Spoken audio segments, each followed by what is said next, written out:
อัปเดตสภาพอากาศประจำวันที่7ถึง11มกราคม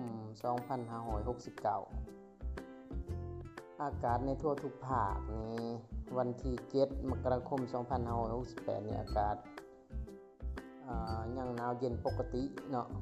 แต่ว่ามาฮอดวันที่8จนฮอดวันที่11นี่อากาศจะลดหวบลงประมาณ 2-3 องศาในทั่วประเทศ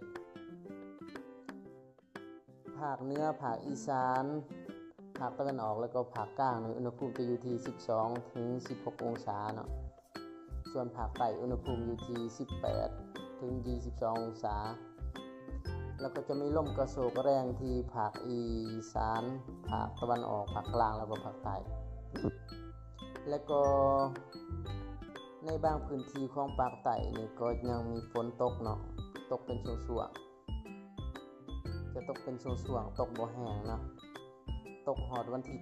9วันที่10 11จะบ่มีฝนเด้อ